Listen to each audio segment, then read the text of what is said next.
Hello guys, स्वागत है आपका हमारे YouTube channel live study book में। तो गाइस, मैं प्रेमेश यादव लेके आ गया हूँ मिडविल हिस्ट्री ऑफ इंडिया की सीरीज़। तो इस सीरीज़ में हम आपको प्रोवाइड करेंगे बहुत ही अच्छा कंटेंट। जो कंटेंट होगा हमारा वो हिंदी और इंग्लिश दोनों में होगा। तो वैसे तो मिडविल हिस्ट्री ऑफ इंडिया लगभग सभी कॉम्पिटिटिव एग्जाम्स के लिए तो इम्पॉर्टेंट होती ही है। इसके अलावा भी ये जो मिडविल हिस्ट्री ऑफ इंडिया है वो ग्रेजुएशन के छात्रों के लिए जो हिस्ट्री से बीए ऑनर्स कर रहे हैं उनके लिए भी बहुत ही इंपॉर्टेंट है। तो वीडियो को अंत तक जरूर देखिएगा। तो गाइस, अगर आप चैनल पर पहली बार आए हैं, चैनल को सब्सक्राइब कर लें, बेल आइकन को प्रेस कर लें ताकि आप हमारे किसी भी वीडियो की नोटिफिकेशन को मिस ना कर सकें। और इस वीडियो के पीडीएफ को फ्री डाउनलोड करने के लिए ज्वाइन करें हमारे Telegram channel live study book को। ओके गाइस, तो स्टार्ट करते हैं भूमिका के साथ। तो आपको पता होगा कि जो मिडविल हिस्ट्री ऑफ इंडिया है वो 1206 ईस्वी से स्टार्ट मानी जाती है, लेकिन उसकी जो भूमिका है वहाँ से हम इस वीडियो की शुरुआत करने वाले हैं। तो शुरुआत करते हैं। भारत पर प्रमुख मुस्लिम आक्रमणकारी। तो भारत पर प्रमुख मुस्लिम आक्रमणकारी यानी कि major Muslim invaders on India, Muhammad bin Qasim ये पहला आक्रमणकारी है। ये भारत पर आक्रमण करने वाला प्रथम मुस्लिम और अरबी था। ये भारत पर आक्रमण करने वाला प्रथम मुस्लिम और अरबी था। इसने 712 ईस्वी में भारत के पश्चिमोत्तर भाग पर आक्रमण किया था। इस समय जो सिंध का शासक था दाहिर था। ये बहुत इंपॉर्टेंट है, कई बार एग्जाम में पूछा गया है कि जब मोहम्मद बिन कासिम ने सिंध पर आक्रमण किया तो वहाँ पे शासक कौन था, तो उस समय शासक था दाहिर। जो अगला आक्रमणकारी है सुबुक्तगीन, ये भारत पर आक्रमण करने वाला प्रथम तुर्की शासक था। देखिए इसमें अंतर देख लीजिए, जो मोहम्मद बिन कासिम है वो प्रथम मुस्लिम और अरबी था जिसने भारत पर आक्रमण किया, लेकिन सुबुक्तगीन जो है वो प्रथम तुर्की शासक है जिसने भारत पर आक्रमण किया। तो इसमें कन्फ्यूज मत होइएगा गाइस, ये भी कई बार एग्जाम में पूछा जा चुका है। इसने भारत पर 986 ईस्वी में आक्रमण किया था। सुबुक्तगीन ने भारत पर 986 ईस्वी में आक्रमण किया था। ये कहाँ से आया था? ये गजनी से आया था। इसी को हम इंग्लिश में देख लेते हैं। Muhammad bin Qasim, this was the first Muslim and Arabic ruler to invade India. It invaded the north western part of India in 712 AD. At this time, the ruler of Sindh was Tahir. Who was the ruler of Sindh at that time? At that time, the ruler of Sindh was Tahir. Subuktigin. Next invader कौन थे? Subuktigin. This was the first Turkish ruler to invade India. ये कौन है? First Turkish ruler to invade India.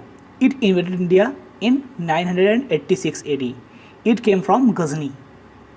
Next invader है हमारे महमूद गजनवी। महमूद गजनवी जो है सुबुक्तगीन का पुत्र था। गजनवी सुबुक्तगीन का पुत्र था। वह 998 ईस्वी में गजनी का शासक बना था। अच्छा, उसने 1001 से 1027 तक भारत पर 17 बार हमला किया है। बहुत इंपॉर्टेंट है, पूछा जाता है कि महमूद गजनवी ने भारत पर कितने बार आक्रमण किया, तो उसने भारत पर 17 बार आक्रमण किया। उसके आक्रमण का मुख्य उद्देश्य पूछा जाता है, उसके आक्रमण का मुख्य उद्देश्य था अधिक धन लूटना, बहुत बड़ा साम्राज्य स्थापित करना मध्य एशिया में। इसी के लिए वो ज़्यादा धन इकट्ठा करना चाहता था। अच्छा, नेक्स्ट पॉइंट है महमूद गजनवी के आक्रमण का सामना 1001 ईस्वी में हिंदू शाही वंश के शासक जयपाल ने किया। तो यही पूछा जाता है कि महमूद गजनवी के आक्रमण का सामना किसने किया था, तो और वो किस वंश के थे, तो वो हिंदू शाही वंश के थे और उनका नाम था जयपाल। हालांकि जयपाल जो है वह हिंद के निकट हुए युद्ध में पराजित हो जाते हैं और उन्होंने आत्महत्या कर लेती है। ठीक है गाइस, वो आत्महत्या कर लेते हैं हारने की वजह से।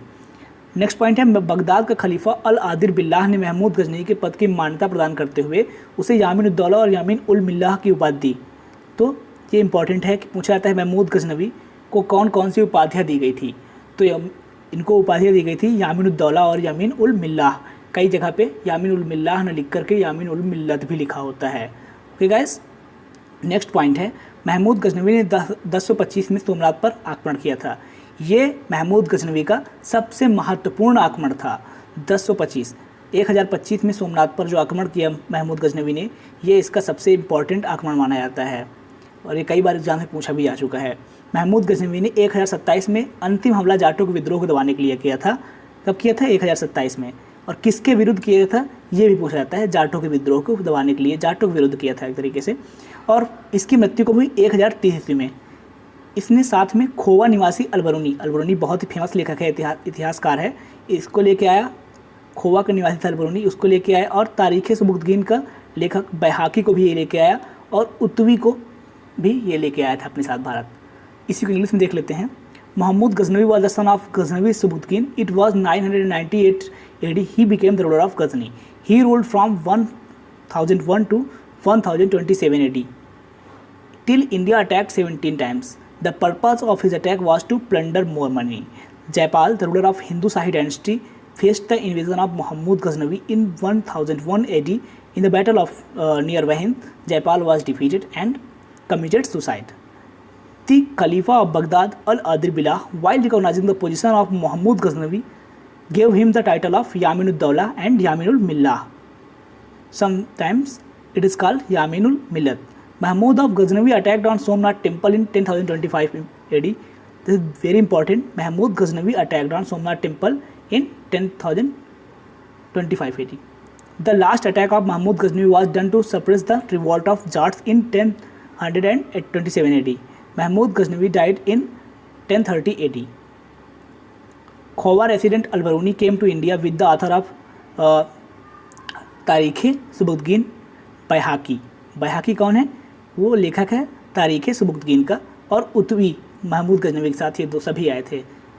नेक्स्ट आक्रमणकारी है मोहम्मद गौरी. मोहम्मद गौरी जो है उसने 1175 ईस्वी में सबसे पहले भारत के मुल्तान पर आक्रमण किया.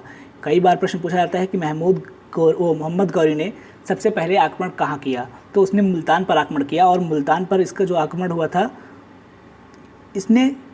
इसको गुजरात के शासक मूलराज ने पराजित कर दिया था. ओके गाइस, तो इसके पहले आक्रमण में मुल्तान में गुजरात के शासक मूलराज ने इसे पराजित कर दिया. 1191 ईस्वी में तराइन का पहला युद्ध हुआ, जिसमें मोहम्मद गौरी पृथ्वीराज चौहान से पराजित हो जाता है, और 1192 ईस्वी में तराइन का दूसरा युद्ध होता है, जिसमें पृथ्वीराज चौहान की पराजय होती है और मोहम्मद गौरी उसे बंदी बना करके अफगानिस्तान ले जाता है. 1194 ईस्वी में चंदावर के युद्ध में मोहम्मद गौरी ने कन्नौज के गढ़वाल शासक जयचंद को हराया था. 1194 में किसको हराया था? जयचंद को. याद रखने वाले पॉइंट हैं. मोहम्मद गौरी ने अपने अमीरों को भारतीय क्षेत्रों का शासक बनाया था. अच्छा, कुतुबुद्दीन ऐबक को दिल्ली के आसपास का क्षेत्र दिया गया था. हाँ, तो पूछा जाता है कुतुबुद्दीन ऐबक को कहाँ के आसपास का क्षेत्र दिया गया? दिल्ली के आसपास का.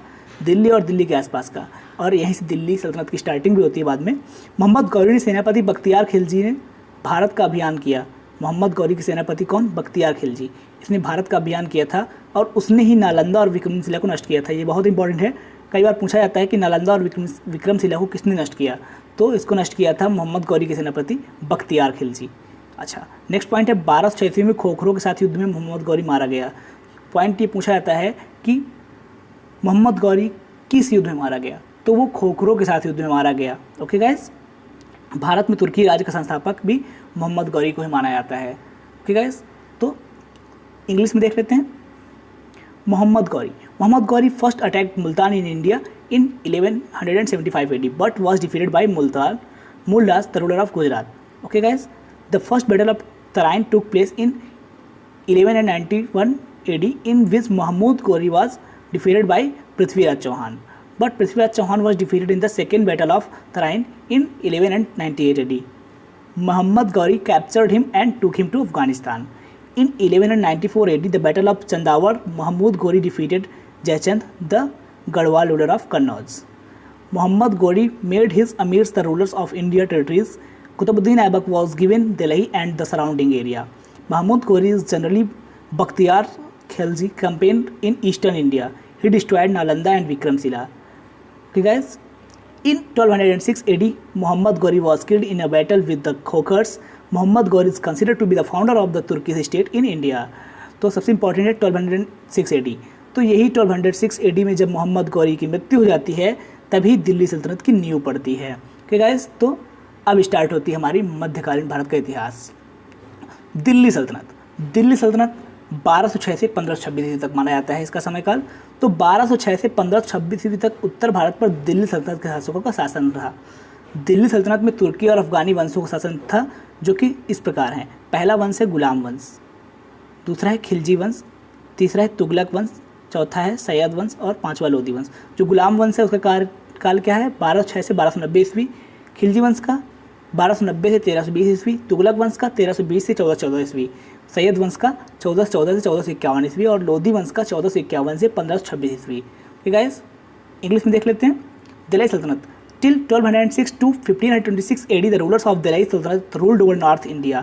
The Turkish and Afghan dynasties ruled in the Delhi Sultanate, which were as follow: Slave dynasty 1206 to 1290 AD, Khilji dynasty 1290 to 1320 AD, Tughlaq dynasty 1320 to 1440 AD, Syed dynasty 1440 to 1451 AD, Lodhi dynasty 1451 to 1526 AD। Okay guys, तो हम कल start करने वाले हैं slave dynasty. तो अगर आपको ये वीडियो अच्छा लगा हो तो लाइक करें, शेयर करें, कमेंट करें और हमारे यूट्यूब चैनल को सब्सक्राइब करें। Okay guys, thanks for watching.